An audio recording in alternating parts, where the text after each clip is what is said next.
Okay, good morning to all of you. Lovely to see so many ladies in the room, because normally it so happens in many of the conferences I'm the only one, or maybe one or two. It feels good to have more of you. Well, let me start with a kind of outrageous statement. Keeping the topic in mind, I would like to say that only the economies which work with and for women are the ones which can achieve sustainable economic growth. It's number one.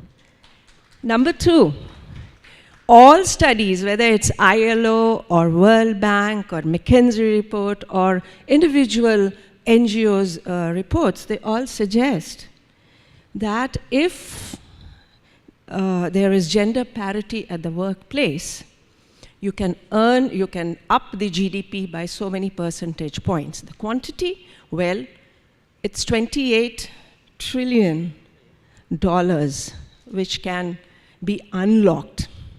Another research suggests that, there's a strange coincidence which I found, that countries which have more gender gap, they have more possibilities of growth if they unlock that gender gap, if they address that gender gap. But the bottom line in all these researches is the phrase gender parity. It is a potential which we have to unlock to get to where maybe the UN SDG goal 5 wants to take the world to by 2030. That's 50-50. But then, having said that, I would also like to talk about a set of data which convinces us that women are being shortchanged at every point of their lives. Whether they are taking up larger part of the caregiving work or the domestic work, which doesn't get recognized, or they're trying to come back into the workforce and they are facing blockades. Whether they're, as the Honorable Minister was saying yesterday, whether they're trying to take birth. Initially, it used to be infanticide. I was talking to the panel outside. Now, after the invention of the ultrasound, it has become female feticide. So first you take birth, and then you have to undergo so many microaggressions to reach where you want to reach. So the bottom line is, and my sense is, if we could get away these psycho-social, cultural barriers in the way of women, we could unlock that 28 trillion potential. Thank you, Baroness Verma. Thank you very much, Priya, and good morning to you all. And whilst I'm really pleased to see many more women in the audience today, I'm very disappointed that the men who were here yesterday felt that they didn't really want to attend a conference which would actually benefit their businesses. And it benefits their business on the basis that if you leave out 50% of the population, you leave out 50% of the potential, and as my fellow speaker has just said, we can unlock $28 trillion by 2025. That's 26% of the global GDP, and whilst we're at a pace where it will take us 130-something years at this rate, I think what we do recognize is, and it was something brought up yesterday when we were talking about artificial intelligence and technology, morals and ethics, I put it to you that 2008 economic crash that happened in the world perhaps wouldn't have happened had there been a few more women in the boardroom. That wouldn't have happened had there been a little bit more common sense, because the lens of the woman tends to be very much looking at the ecosystem rather than the sort of macho look of, I am the big man at the top table and therefore I know best. Lehman Brothers, had it been Lehman Sisters, may not have created the mess that the poorest of the poor are now having to pick up the pieces on. So my opening remarks are to everybody that if you are not part of the potential to unleash onto the world everybody's potential, then to be quite frank, as a business, you don't deserve to be there amongst the top producers. The bottom line of all those businesses that have actually embraced it, and the modern businesses that you see like Google, Facebook, they have all recognized actually that there is potential amongst all people, and it's about unlocking it and allowing people the ability to explore their own opportunities. Now, education is a big piece, and the minister yesterday did say that we need to make sure opportunities in education are accessible to everyone, but they need to be quality education, meaningful education, which allows meaningful employment, not a number that ticks off a box that says we've done our bit, governments, policymakers. It means engaging properly with policymakers to ensure that the playing field is fair, that is equal, that is accessible, and that when we do get people into the workplace, that the institutions are safe, that those institutions allow women to be able to move freely and not feel that they're going to be subjected to harassment of any type. I mean, in the UK, our figures are still 1 in 4 women will suffer some form of abuse. 1 in 3 globally. Every week in the UK, 2 women die at the hands of their partners or somebody they know from violence. These are unacceptable. They can only be eradicated if society comes together. And so I'll leave you with a thing to think about before we go into the wider questions and answers. You know, there is that saying that says lean in. I say reach out. Put your hand out, and you can do 2 things with your hand being reached out. You can either help somebody up and make the world a better place, change it, or you can push that person back down again, and there we keep the status quo. I have been known to be a disruptive technology. I am a disruptor. We all need to be disruptors, because unless we disrupt the status quo, sadly, your daughters, your sisters, your granddaughters, they will all face exactly the same barriers as women are facing today. Thank you very much. Thank you, Baroness Ronit. Good morning, everyone. So I'm going to go out on a limb and assume that everyone here, and this may or may not be true, but I'm going to project it on the audience, agrees that women and men are fundamentally equal and deserve to live equally. And then the question is, how do we get there? So we're going to presume that for a moment. And so there are 4 domains in which we need to make advances. And this is a continuum, whether we're here in India or in Canada, where I'm originally from, or in the United States, or in the UK, or you name it. This is something that is facing the world. And I don't just say women, because this is a societal issue. So fundamentally, obviously, there are the legal protections. To what degree are people protected equally, legally? And to what degree are those legal protections enforced? Because if you have the protections but they're not enforced, they're essentially meaningless. The next level is structural. You might have legal equality, and again, each society is at a different point in this continuum, but we're all on it in some way. So what are the structural barriers that may or may not be in place to form an impediment to women gaining that equality? And we'll talk more about that. Then there's the cultural aspect of it. What cultural elements need to shift? And finally, there's ideology. Each of these is part of a delicate ecosystem that either can help us get to the point where we are living equally or will pull us back. And some of you may remember in Afghanistan in the 1960s, there were more women engineers than there were in the United States, for example. Right? So you might make gains, and then historical, ideological, cultural, and geopolitical factors could move us back. These are precious gains we're making every day, and they can be undone. So how do we keep them moving forward? So a couple of things that I'd like to talk about in particular. Not everything that we try to do, even if we're well-intentioned, works.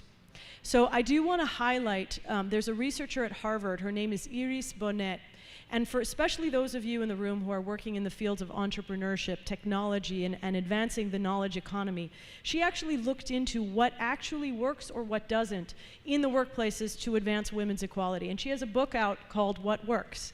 And so I would recommend that everybody here, because we are all invested in women's equality, goes out and reads it. because it'll help you think about how you're going to implement those structural nudges that can move us in the right direction.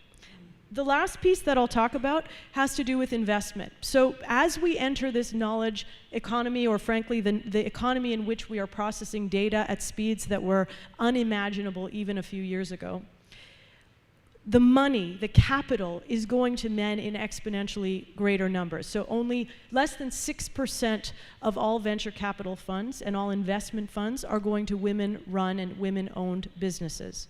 And that is a staggering figure. And that's even in places that have gained a 50-50 breakdown in fields like medicine and the law in certain countries. So we are moving backwards in certain measurable indicators of women's advancement.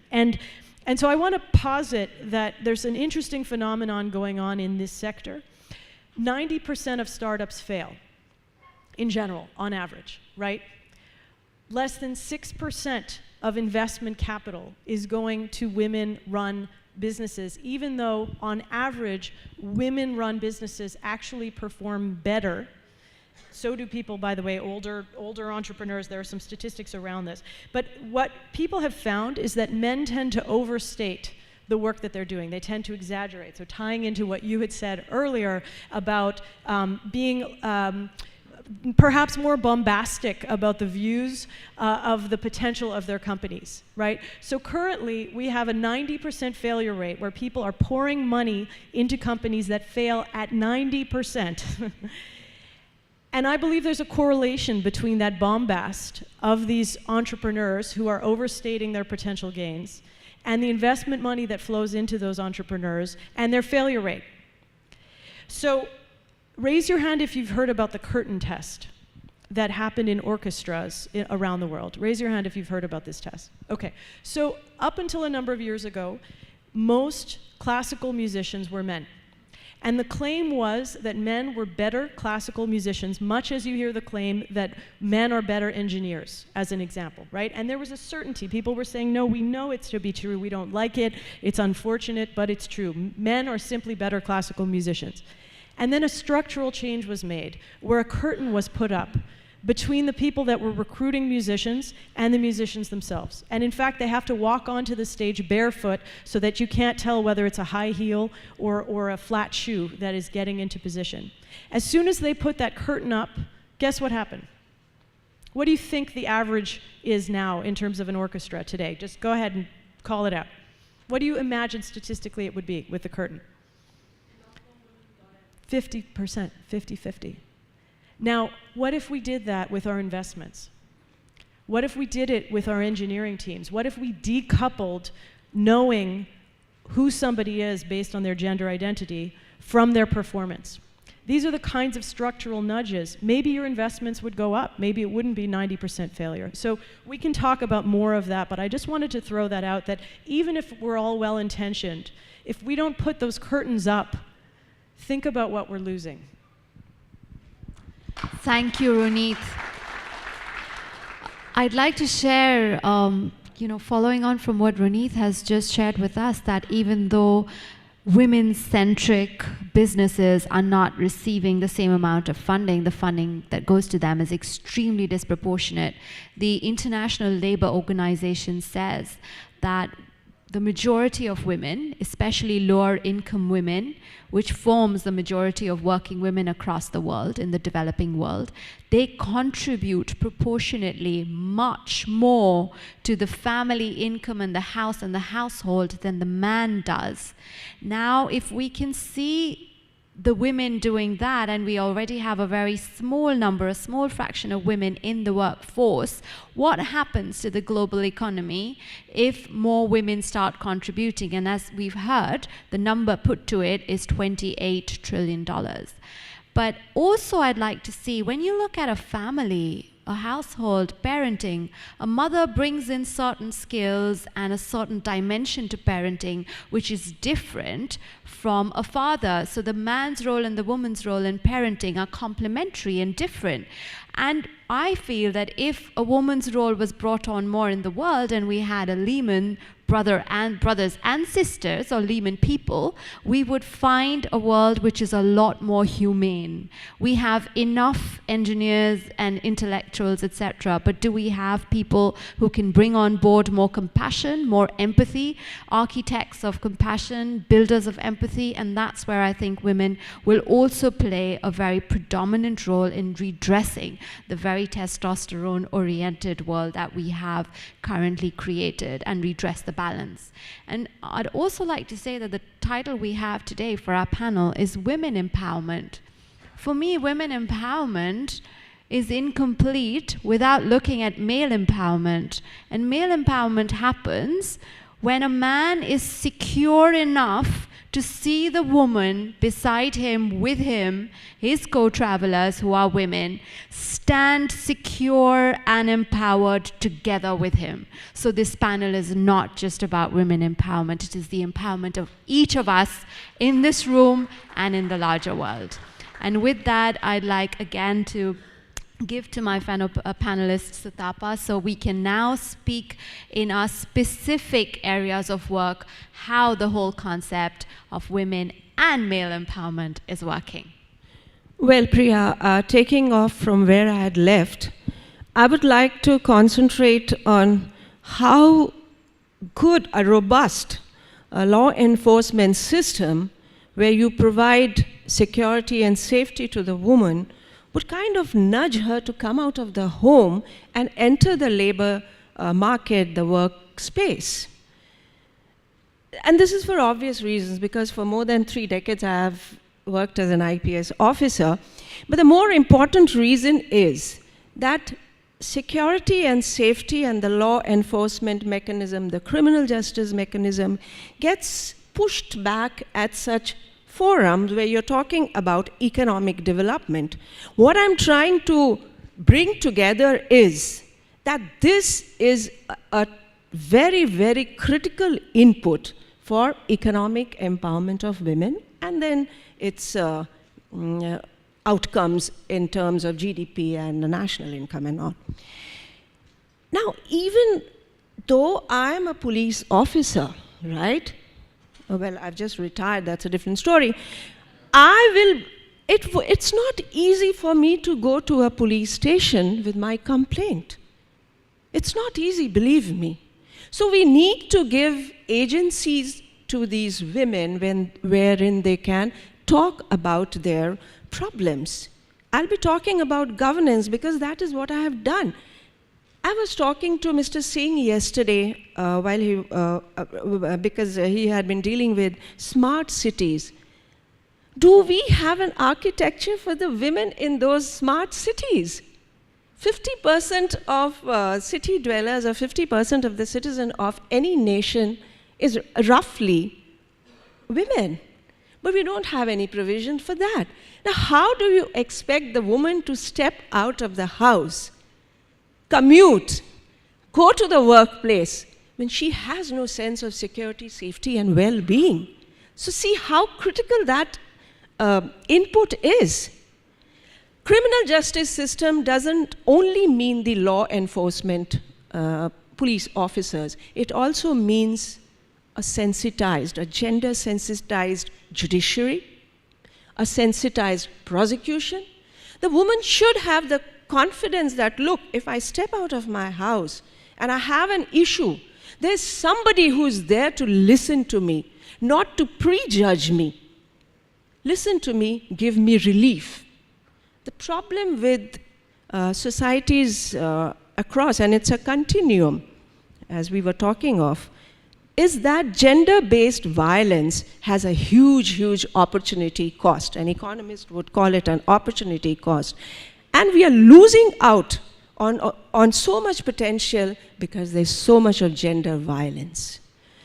The woman also needs to know, and that is also a part of governance, how you will deliver it to the woman. The bureaucrats have to think about it, those who are in the delivery system. And governance is not a rocket science, believe me. You can have small, small structural changes, processes, innovations. We are talking so much about the film Padman, which got released yesterday. I tell you, I started a small experiment. I used to distribute sanitary pads. I actually developed a PPP model in which I would ask NGOs to help me with whatever was their core competence. So I used to distribute free sanitary pads, but I made it a point that it would have a handout which would talk about the laws related to women. Because unless the women know the laws of the land, how will she claim her rights?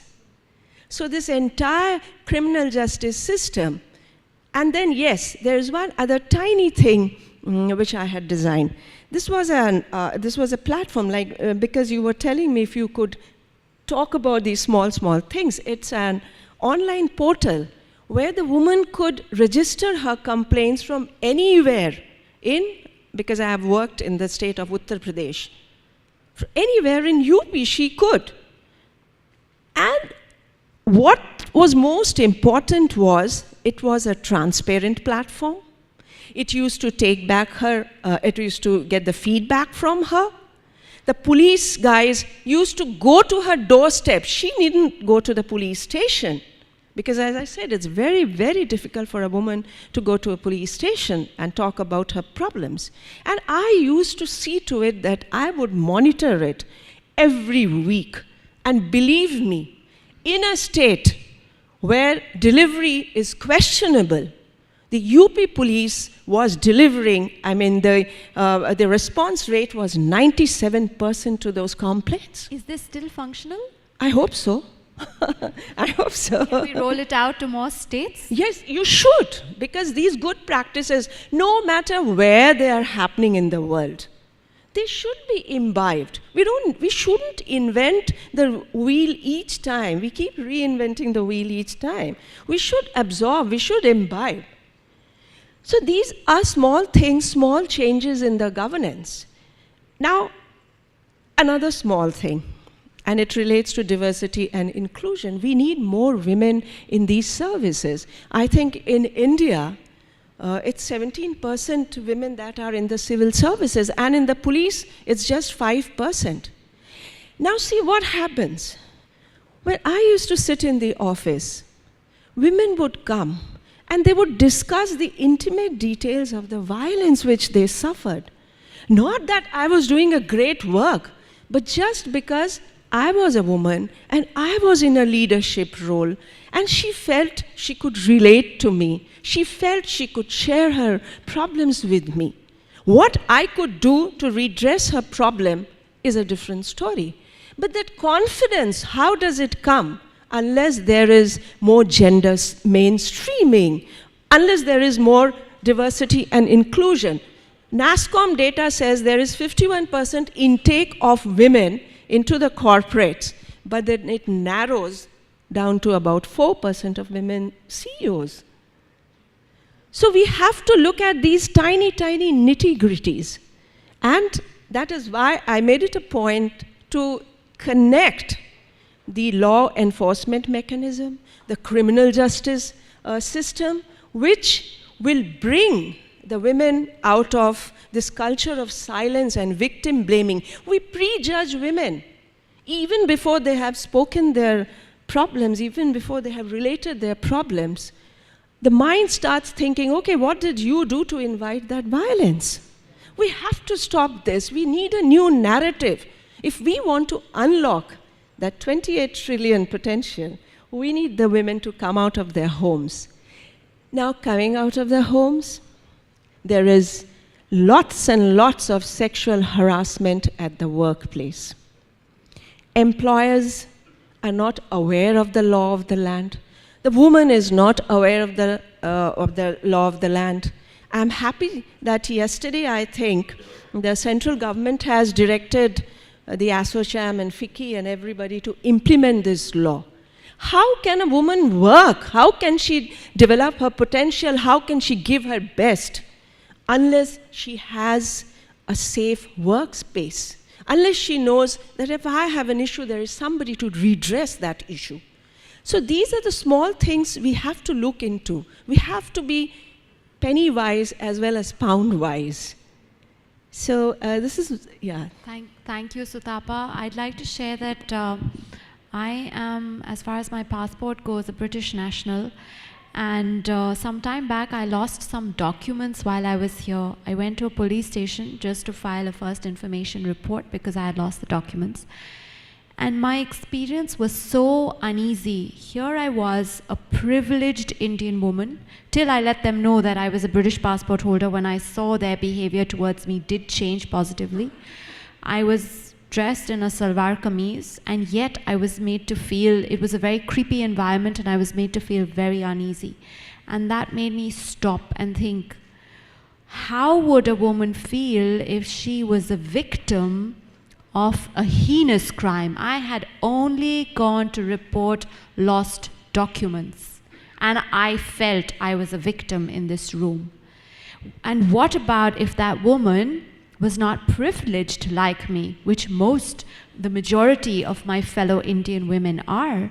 And this is why it would be really meaningful for forums like this to be more than the narrative and also be about delivery. So I feel the point that you raised about this online platform where the police come to you is really a strand of solution finding. And I would really like to see us, my role as a writer, as a political and economic analyst, or whatever our roles are, in these small ways to try and lobby our governments to create a sense of accountability and responsibility and a sense of awareness to bring about change in these small, infinitesimal ways, but ways that add up to being extremely meaningful. I think that is extremely important. Yeah, now imagine a scenario where you have more women in the police station. Imagine a scenario where the men in the police station are highly gender sensitized. That is the importance of a robust criminal justice system. We talk of workplace harassment and violence. I had a woman coming to me. She was the only earning member of her family. She had a daughter and a husband who was suffering from tuberculosis. Now, she came to me with the issue that I bought a scooty with my own money, and this chap poured acid all over me when I was sleeping. Now, can you imagine? He's trying to erase her identity. But imagine a system which is so responsive. Imagine a system which gives the victim compensation immediately. That can put back her life on the right track once again. That is why the importance of this. Thank you, Baroness. So Priya, I think the thing it boils down to is leadership. It boils down to politicians being able to make policies that help institutions to correct themselves. It also means that politicians have a huge responsibility on how they express their opinion on gender. And it really is about proper representation. I come from UK, where we've still not done great. I mean, we're on 26%, I think, in the lower house, and about 24% in the upper house. Yeah, but I think the problem is that unless you have people being able to understand the impact of policies. I mean, I was just on the global economy. The issue is this: the biggest consumers tend to be women. The biggest buyers of product tend to be women. The people who work in the health systems predominantly tend to be women. In education, they tend to be women. So when you have a huge pool of people delivering really important services, they need to be at the main table making decisions on how those services are actually formulated. Now, you know, our police services throughout the world have undergone huge transformations, and in the UK, I'm pleased to say, whilst we've become gender sensitive, we haven't actually eradicated gender issues. And I think the difficulty has always been is that we don't really do the information piece. The information piece is for both boys and girls. For boys to know and for men to know what is acceptable, and for girls and women to know what is their right. And I think those things need to be married very cleverly together. I also think I'm a politician. I've been a politician for over 20 years, and the reason I came into politics was there were men who didn't look like me, didn't sound like me, women who didn't look like me and sound like me, making decisions on my behalf. And to be quite frank, if you're not a stakeholder, you don't really care about what's going on around you. So you need to be at that top table. And I, as I've said in my opening remarks, I don't like the status quo when it means that you actually exclude large pools of people. And therefore, my disruptive behavior has come basically on the back of being a businesswoman at the age of 19 when I first started my business. And at 19, I found getting monies from institutions was a nightmare. I had to take my husband or my father, which was amazing, in living in the UK, to have to go to the bank with my daddy or my husband. But, you know, these things have changed, and they're changing slowly. But it is up to all of us to make those changes. So a couple of additional points. Thank you. I'm sorry. Oh. Raise your hand if you'd like to live longer. Just raise your hand. How many of you would like to live longer? So the data shows, some of you don't, so I'm curious about that, but we can talk about that outside. The data shows that people have better mortality outcomes with a female doctor. That data actually came out this year. Women doctors in the United States perform better. They have, people will actually live longer with a woman doctor. Now, I would like to live longer. So that was an interesting statistic. And I think what it speaks to is that when you have more diversity in the workplace at an equality level, you have different outcomes that may emerge, and some of them may be surprising.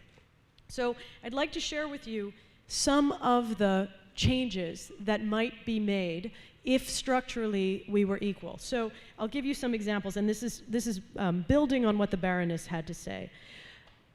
Interestingly, there are scenarios, even in places like the United States, where you might have tax breaks. If you take a client out for dinner, you can expense it. But if you want to go out to a work-related dinner and you have to pay for a babysitter, you can't expense that. So I'm speaking to all of you as business people, as people who are either policymakers or business people. The small structural changes that we make, where we start to think, okay, what is the implication of these policies? And again, if it was 50-50, I can guarantee you that that babysitter would be expensable and not just the meal receipt. Similarly, you have situations where sanitary pads are taxed, right? In many places where they're taxed, whereas essential items are not, like food. That's changing. Again, I would guarantee that if you had a 50-50 balance of women and men in government, that might be different. Even in places like Davos, the World Economic Forum, I've been several times, there are no breastfeeding rooms. If you're a mother and you want to show up at Davos and you have a child, you're not allowed to bring your nanny or your babysitter or your spouse or your parent into the compound, and you have nowhere to breastfeed. Right? These are small tweaks that if you actually had a 50-50 scenario, there would be interventions that would make the work landscape more accessible. So I'm hearing somebody saying we're never going to get to that. That may or may not be. I hear you. Again, going back to we need legal protections, we need legal enforcement, then we need structural changes, then cultural, then ideological. But just to say, in case anyone here thinks, well, I'm enlightened and yes, I believe this, unless your company has a very involved policy to protect workers that is enforced, that is transparent, that people know about, that is based on the best practices, based on data about what actually protects workers and not just what is pro forma a legal mechanism, then we're not going to move forward. And frankly, if Indian companies are going to be global companies, which many of them are, there are some incredible founders of companies here in the room, you're going to have global workforces, you're going to have diverse workforces, and they're going to have certain expectations about norms of protections that it's important to be conversant in. So this is all essential, and we are losing the input at the design stage of our policies, of our architecture, of our companies that is actually materially salient. The last thing I'll share has to do with safety, and it's interesting. I'm not proud, but I currently live in the United States, and there are all these mass shootings that I'm sure you're reading about. And one of the consistent tendencies that is associated between the mass shooters is misogyny, that you can usually have a direct line between the mass shooters who go out and cause carnage and some misogynistic views that have been expressed, or frankly embodied if they're older shooters, not teenagers. So people who are expressing and embodying that misogyny could come out and then harm a much greater swath of the population. So we need to tackle this from a security standpoint, not just for women, but for everybody. We need to tackle it from an economic standpoint, again, not just for women, but for everybody. And especially as women become greater consumers and are entering the workforce in numbers, making sure that those structural changes as they move up increases. I know even on my team is not immune from this. So my team at Localize, sometimes we'll have some of our software developers talking about the future hires they're going to make in the masculine. We're going to get a couple of guys. I want to find him so that he can come in and help us with that. But we haven't identified who that he is. It's not clear that it needs to be a he. Let's say we need a full stack developer. We don't need necessarily a man. We need a full stack developer, right? So even just these small recognition about who are we thinking about when we're thinking about that next hire, when we're thinking about that next team member. We're talking in the context of women right now, but this applies to underrepresented populations more generally. And so I would love to be in conversation with you about the things that, I'm a data junkie, so I love to look at the nudges and the interventions that actually are shown to work, and would be happy to talk with you more about that. Thank you. I'd just like to close by sharing a story, a true story. I was at a social event a few years ago, and I met this beautiful Indian lady, extremely graceful and glamorous, a known socialite in the country. And when I began talking about my work with children who've been sexually abused and raped here in India, she shared with me that throughout her childhood, right up to the time she had an arranged marriage, she was abused by an uncle who had regular access to her.